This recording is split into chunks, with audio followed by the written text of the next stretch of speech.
ವೀಕ್ಷಕರೇ ನಮಸ್ಕಾರ. ರಾಜ್ಯ ಕಾಂಗ್ರೆಸ್ನಲ್ಲಿ ಬಹುತೇಕ ಕ್ಷಿಪ್ರ ಕ್ರಾಂತಿ ಆಗುವುದು ಬಹುತೇಕ ಖಚಿತ ಅಂತ ಹೇಳಲಾಗ್ತದೆ. ಯಾಕಂದ್ರೆ ಸಿಎಂ ಸಿದ್ದರಾಮಯ್ಯನವರು ಕೂಡ ಯಾವುದೇ ಕಾರಣಕ್ಕೂ ತಾವು ಸಿಎಂ ಹುದ್ದೆ ಬಿಟ್ಟು ಕೊಡುವುದಿಲ್ಲ ಅಂತ ಪಟ್ಟು ಹಿಡಿದಿದ್ದಾರೆ. ಈ ಹಿನ್ನೆಲೆಯಲ್ಲಿ ತಮ್ಮ ಬೆಂಬಲಿಗರ ಆಪ್ತ ಸಚಿವರ ಶಾಸಕರ ಸಭೆ ಕೂಡ ಇವತ್ತು ನಡೆಸಿದ್ದಾರೆ. ಅಷ್ಟೇ ಅಲ್ಲ, ಡಿ.ಕೆ ಶಿವಕುಮಾರ್ ಅವರು ಕೂಡ ಯಾವುದೇ ಕಾರಣಕ್ಕೂ ಸಿಎಂ ಹುದ್ದೆ ಬಿಟ್ಟು ಕೊಡುವುದಿಲ್ಲ ಅಂತ ಪದೇ ಪದೇ ಪುನರುಚ್ಚಾರ ಮಾಡುತ್ತಿದ್ದಾರೆ. ಅಷ್ಟೇ ಅಲ್ಲ, ಇವತ್ತು ತಮ್ಮ ಸಾಮಾಜಿಕ ಜಾಲತಾಣದಲ್ಲಿ ಎಕ್ಸ್ ಖಾತೆಯಲ್ಲಿ ಮಾಡಿದಂತ ಒಂದು ಟ್ವಿಟ್ಟರ್ ಬಹುತೇಕ ಬಹುದೊಡ್ಡ ಸದ್ದು ಮಾಡಿದೆ.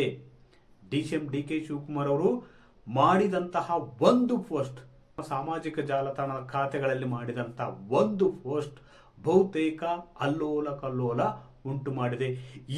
ಡಿ.ಕೆ ಶಿವಕುಮಾರ್ ಅವರ ಈ ಒಂದು ಪೋಸ್ಟ್ಗೆ ಸಿಎಂ ಸಿದ್ದರಾಮಯ್ಯನವರು ಕೂಡ ತಿರುಗೇಟು ನೀಡಿದ್ದಾರೆ. ಆದರೆ ಈ ಇಬ್ಬರು ನಾಯಕರು ಪಟ್ಟು ಹಿಡಿದಿದ್ದರಿಂದ ಬಹುತೇಕ ಮುಂದಿನ ಕೆಲವೇ ದಿನಗಳಲ್ಲಿ ರಾಜ್ಯ ಕಾಂಗ್ರೆಸ್ನಲ್ಲಿ ಕ್ಷಿಪ್ರ ಕ್ರಾಂತಿ ಆಗುವುದು ಬಹುತೇಕ ಖಚಿತ ಅಂತ ಹೇಳಲಾಗ್ತಿದೆ. ಹಾಗಾದ್ರೆ ಹೈಕಮಾಂಡ್ ನಾಯಕರು ಯಾರ ಕಡೆ ಒಲವು ತೋರಿಸುತ್ತಾರೆ?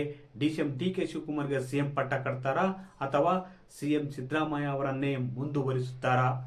ವೀಕ್ಷಕರೇ, ಈ ಕುರಿತು ಮತ್ತಷ್ಟು ಮಾಹಿತಿ ನೀಡ್ತೀನಿ. ಅದಕ್ಕೂ ಮುನ್ನ ನಮ್ಮ ಚಾನಲ್ ಸಬ್ಸ್ಕ್ರೈಬ್ ಮಾಡಿ, ವಿಡಿಯೋ ಶೇರ್ ಮಾಡಿ, ಲೈಕ್ ಮಾಡಿ, ಕಮೆಂಟ್ ಮಾಡಿ.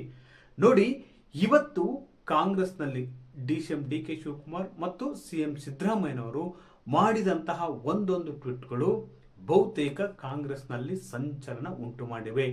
ಬಹುತೇಕ ಹೈಕಮಾಂಡ್ ನಾಯಕರು ಈ ಇಬ್ಬರು ನಾಯಕರ ನಡುವಿನ ಬಿಕ್ಕಟ್ಟು ಸಂಘರ್ಷ ಬಗೆಹರಿಸುವುದಕ್ಕೆ ತುಂಬಾನೇ ಕೆಡಿಸಿಕೊಂಡಿದ್ದಾರೆ. ಯಾಕಂದ್ರೆ ಸಿಎಂ ಸಿದ್ದರಾಮಯ್ಯನವರು ಸಿಎಂ ಹುದ್ದೆಯನ್ನು ಬಿಟ್ಟುಕೊಡುವುದಕ್ಕೆ ರೆಡಿ ಇಲ್ಲ, ಮತ್ತೆ ಬಿಟ್ಟ ಕೊಡಬೇಡಿ ಅಂತ ಅವರ ಆಪ್ತ ಸಚಿವರು ಹಿರಿಯ ನಾಯಕರು ಕೂಡ ಸಿಎಂ ಸಿದ್ದರಾಮಯ್ಯನವರ ಮೇಲೆ ಒತ್ತಡ ಹಾಕುತ್ತಿದ್ದಾರೆ. ನಾಳೆ ಅಥವಾ ನಾಡಿದ್ದು ಈ ಇಬ್ಬರು ನಾಯಕರನ್ನು ದೆಹಲಿಗೆ ಹೈಕಮಾಂಡ್ ನಾಯಕರು ಕರೆಸಿ ಸಭೆ ನಡೆಸ್ತಾರೆ.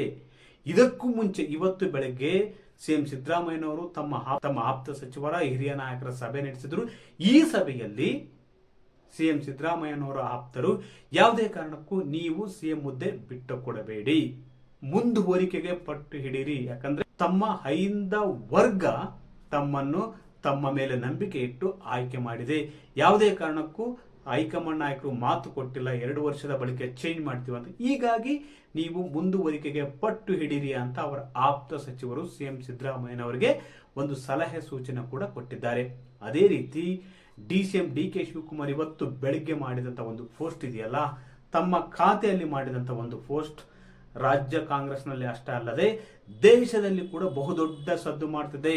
ಕಾಂಗ್ರೆಸ್ನಲ್ಲಿ ಬಿಕ್ಕಟ್ಟು ಇರುವುದು ಎತ್ತಿ ಎತ್ತಿ ತೋರಿಸುತ್ತಿದೆ. ಅಷ್ಟೇ ಅಲ್ಲ, ತಾವು ಯಾವುದೇ ಕಾರಣಕ್ಕೂ ಸಿಎಂ ಹುದ್ದೆಯನ್ನು ಬಿಟ್ಟು ಕೊಡುವುದಿಲ್ಲ ಎಂಬ ಸಂದೇಶವನ್ನು ಡಿ.ಕೆ ಶಿವಕುಮಾರ್ ಅವರು ಹೈಕಮಾಂಡ್ ನಾಯಕರಿಗೆ, ಅದೇ ರೀತಿ ಸಿಎಂ ಸಿದ್ದರಾಮಯ್ಯನವರಿಗೆ ಈ ಒಂದು ಪೋಸ್ಟ್ ಮೂಲಕ ಕಳಿಸಿದ್ದಾರೆ ಅಂತ ಹೇಳ್ಬೋದು. ಹಾಗಾದ್ರೆ ಡಿ.ಕೆ ಶಿವಕುಮಾರ್ ಮಾಡಿದ ಪೋಸ್ಟ್ ಏನಿದೆಪ್ಪ ಅಂದ್ರೆ, world power is world power ಅಂದ್ರೆ the biggest force in the world was the keep one word.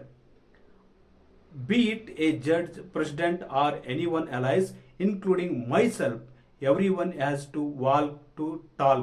Word power is word power ಅಂತ ಒಂದು ಬೆಳಿಗ್ಗೆ ಟ್ವೀಟ್ ಮಾಡಿದಾರಲ್ಲ, ಈ ಟ್ವೀಟ್ ಭಾರಿ ಸದ್ದು ಮಾಡ್ತಿದೆ. ಅಂದ್ರೆ ಕೊಟ್ಟ ಮಾತು ಉಳಿಸಿಕೊಳ್ಳುವುದೇ ಜಗತ್ತಿನಲ್ಲಿರುವ ಅತಿ ದೊಡ್ಡ ಶಕ್ತಿ. ಯಾರೇ ಆದ್ರೂ ಕೊಟ್ಟ ಮಾತಿಗೆ ತಕ್ಕಂತೆ ನಡೆಯಬೇಕಿದೆ ಅಂತ ಡಿ.ಕೆ ಶಿವಕುಮಾರ್ ಅವರು ನೇರವಾಗಿ ಹೈಕಮಾಂಡ್ ನಾಯಕರಿಗೆ ಹೇಳಿದ್ದಲ್ಲದೆ, ಅದೇ ರೀತಿ ಸಿಎಂ ಸಿದ್ದರಾಮಯ್ಯನವರಿಗೂ ಕೂಡ ಇಂಥದ್ದೊಂದು ಸಂದೇಶ ಕಳಿಸಿದ್ದಾರೆ. ಯಾಕಂದ್ರೆ 2.5 ವರ್ಷಗಳ ಹಿಂದೆ ನೀವೇನು ಮಾತು ಕೊಟ್ಟಿದ್ರಿ, 2.5 ವರ್ಷಗಳಾದ ಬಳಿಕ ತಾವು ಸಿಎಂ ಹುದ್ದೆ ಬಿಟ್ಟು ಕೊಡುವುದಾಗಿ ಮಾತು ಕೊಟ್ಟಿದ್ರೆ ಅದರಂತೆ ನಡೆದುಕೊಳ್ಳಿ. ಅದೇ ರೀತಿ ಕಾಂಗ್ರೆಸ್ನ ಹೈಕಮಾಂಡ್ ನಾಯಕರು ಕೂಡ ಇಂಥದ್ದೊಂದು ಸಂದೇಶ ಕಳಿಸುವುದಕ್ಕೆ ಕಾರಣ ಅಂತ ಕೂಡ ಹೇಳಲಾಗ್ತದೆ. 2.5 ವರ್ಷದ ಬಳಿಕ ತಮ್ಮನ್ನು ಸಿಎಂ ಮಾಡುವುದಾಗಿ ಒಂದು ಭರವಸೆ ಕೊಟ್ಟಿದ್ರಿ, ಹೀಗಾಗಿ ಕೊಟ್ಟ ಮಾತಿನಂತೆ ನಡೆದುಕೊಳ್ಳಿ ಅಂತ ಕಾಂಗ್ರೆಸ್ನ ಹೈಕಮಾಂಡ್ ನಾಯಕರಿಗೆ, ಅದೇ ರೀತಿ ಸಿಎಂ ಸಿದ್ದರಾಮಯ್ಯನವರಿಗೆ ಈ ಒಂದು ಟ್ವೀಟ್ ಮೂಲಕ ಡಿ.ಕೆ ಶಿವಕುಮಾರ್ ಅವರು ಎದುರೇಟು ನೀಡಿದ್ದಾರೆ. ಅದೇ ರೀತಿ ಸಂಜೆ ಹೊತ್ತಿಗೆ ಸಿಎಂ ಸಿದ್ದರಾಮಯ್ಯನವರು ಕೂಡ ಒಂದು ಟ್ವೀಟ್ ಮಾಡಿದ್ದಾರೆ. ಡಿಸಿಎಂ ಡಿಕೆ ಶಿವಕುಮಾರ್ ಅವರಿಗೆ ತಿರುಗೇಟು ನೀಡುವ ನಿಟ್ಟಿನಲ್ಲಿ. ಅದು ಏನಿದೆಯಪ್ಪ ಅಂದ್ರೆ, our word to Karnataka is not slogan, it means the word to us ಅಂತ ಒಂದು ಟ್ವೀಟ್ ಅನ್ನು ಮಾಡಿದ್ರು. ಏನಪ್ಪಾ ಅಂದ್ರೆ, ನಾವು ಕರ್ನಾಟಕಕ್ಕೆ ಮಾತು ಕೊಟ್ಟಿದ್ವಿ, ಅದರಂತೆ ನಡೆದುಕೊಂಡಿದ್ವಿ ಅಂತ ಶಕ್ತಿ ಯೋಜನೆಯನ್ನು ಪ್ರಸ್ತಾಪಿಸುವ ಮೂಲಕ ಸಿಎಂ ಸಿದ್ದರಾಮಯ್ಯನವರು ಡಿಸಿಎಂ ಡಿಕೆ ಶಿವಕುಮಾರ್ ಅವರಿಗೆ ಒಂದು ಎದುರೇಟು ನೀಡುವಲ್ಲಿ ಕೂಡ ಯಶಸ್ವಿಯಾಗಿದ್ದಾರೆ. ಈ ಇಬ್ಬರು ನಾಯಕರ ಈ ಇಬ್ಬರು ನಾಯಕರ ನಡುವಿನ ಅಧಿಕಾರಕ್ಕಾಗಿನ ಜಗಳ ಈಗ ಬಹುತೇಕ ಬಹಿರಂಗವಾಗಿದೆ. ನಾಳೆ ಅಥವಾ ನಾಡಿದ್ದು ಬಹುತೇಕ ಕಾಂಗ್ರೆಸ್ನ ಹೈಕಮಾಂಡ್ ನಾಯಕರು ಒಂದು ತೀರ್ಮಾನಕ್ಕೆ ಬರುವುದು ಖಚಿತವಾಗಿದೆ. ಈಗಾಗಲೇ ಹೈಕಮಾಂಡ್ ನಾಯಕರ ಜೊತೆ ಮಲ್ಲಿಕಾರ್ಜುನ್ ಖರ್ಗೆ ಅವರು ಮಾತನಾಡಿದ್ದಾರೆ. ಈ ಕುರಿತು ಅಂದ್ರೆ ಕರ್ನಾಟಕದಲ್ಲಿನ ನಾಯಕತ್ವ ಬದಲಾವಣೆ ಕುರಿತು ಚರ್ಚೆ ನಡೆಸಿದ್ದಾರೆ ಅಂತ ಹೇಳಲಾಗ್ತದೆ. ನಾಳೆ ಮತ್ತೊಂದು ಸುತ್ತಿನ ಮಾತುಕತೆ ಕೂಡ ನಡೆಯಲಿದೆ. ಬಹುತೇಕ ಡಿಸಿಎಂ ಡಿಕೆ ಶಿವಕುಮಾರ್ ಹಾಗೂ ಸಿಎಂ ಸಿದ್ದರಾಮಯ್ಯ ಅವರಿಗೂ ಕೂಡ ಬುಲಾವ್ ಬರುವ ಸಾಧ್ಯತೆ ಇದ್ದು, ಈ ವೇಳೆ ಮಹತ್ವದ ತೀರ್ಮಾನ ಆಗಲಿದೆ ಅಂತ ಹೇಳಲಾಗ್ತದೆ. ಒಂದು ಮೂಲದ ಪ್ರಕಾರ ಡಿಸಿಎಂ ಡಿಕೆ ಶಿವಕುಮಾರ್ ಅವರಿಗೆ ಪಕ್ಷದ ಭವಿಷ್ಯದ ದೃಷ್ಟಿಯಿಂದ ಸಿಎಂ ಹುದ್ದೆ ಕಟ್ಟುವ ಕುರಿತು ಹೈಕಮಾಂಡ್ ನಾಯಕರು ಒಂದು ಗಂಭೀರ ಚಿಂತನೆಯನ್ನು ನಡೆಸಿದೆ ಅಂತ ಕೂಡ ಹೇಳಲಾಗ್ತದೆ. ಅದೇ ರೀತಿ ಸಿಎಂ ಸಿದ್ದರಾಮಯ್ಯ ಅವರನ್ನು ಮನವೊಲಿಸುವುದಕ್ಕೆ ಅವರ ಬಣದ ಹಿರಿಯ ನಾಯಕರಾಗಿರ್ತಕ್ಕಂಥ ಸತೀಶ್ ಜಾರಕಿಹೊಳಿ ಅವರಿಗೆ ಕೆಪಿಸಿಸಿ ಅಧ್ಯಕ್ಷ ಸ್ಥಾನ, ಅದೇ ರೀತಿ ಪರಮೇಶ್ವರ್ ಹಾಗೂ ಪ್ರಿಯಾಂಕ್ ಖರ್ಗೆ ಅವರಿಗೆ ಇನ್ನಿತರ ಅಂದ್ರೆ ಸ್ಥಾನಗಳನ್ನು, ಡಿಸಿಎಂ ಸ್ಥಾನಗಳನ್ನು ನೀಡುವ ಮೂಲಕ ಸಿಎಂ ಸಿದ್ದರಾಮಯ್ಯ ಅವರನ್ನು ಸಮಾಧಾನ ಪಡಿಸುವ ನಿರ್ಧಾರಕ್ಕೆ ಬಂದಿದ್ದಾರೆ ಅಂತ ಹೇಳಲಾಗ್ತದೆ. ಒಟ್ಟಾರೆಯಾಗಿ ಕಾಂಗ್ರೆಸ್ನಲ್ಲಿ ಬಹುತೇಕ ಈ ಒಂದು ವಾರದೊಳಗೆ ಕ್ಷಿಪ್ರ ಕ್ರಾಂತಿ ಸಂಭವಿಸುವುದು ಖಚಿತ ಅಂತ ಹೇಳಲಾಗ್ತದೆ. ಅದು ಇವತ್ತು ಡಿಸಿಎಂ ಡಿಕೆ ಶಿವಕುಮಾರ್ ಮತ್ತು ಸಿಎಂ ಸಿದ್ದರಾಮಯ್ಯನವರು ಮಾಡಿರ್ತಕ್ಕಂಥ ಟ್ವೀಟ್ಗಳು ಅವರಿಬ್ಬರ ನಡುವೆ ಉಂಟಾಗಿರ್ತಕ್ಕಂಥ ಸಂಘರ್ಷವನ್ನು ಎತ್ತಿ ತೋರಿಸುತ್ತದೆ. ಅದೇ ರೀತಿ ಯಾವುದೇ ಕಾರಣಕ್ಕೂ ನಾವು ಸಿಎಂ ಹುದ್ದೆ ಬಿಟ್ಟು ಕೊಡೋದಿಲ್ಲ ಅಂತ ಡಿಸಿಎಂ ಹೇಳಿದ್ರೆ, ಸಿಎಂ ಕೂಡ ಅದೇ ಹೇಳ್ತಿದ್ದಾರೆ, ಯಾವುದೇ ಕಾರಣಕ್ಕೂ ತಾವು ಸಿಎಂ ಸ್ಥಾನ ತ್ಯಜಿಸುವುದಿಲ್ಲ ಅಂತ.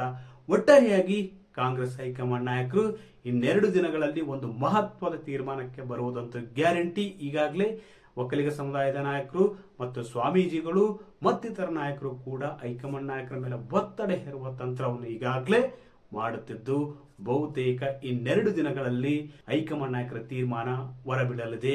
ವೀಕ್ಷಕರೇ, ಈ ಮಾಹಿತಿ ನಿಮಗೆ ಇಷ್ಟವಾದಲ್ಲಿ ವಿಡಿಯೋ ಶೇರ್ ಮಾಡಿ, ಲೈಕ್ ಮಾಡಿ, ಕಮೆಂಟ್ ಮಾಡಿ.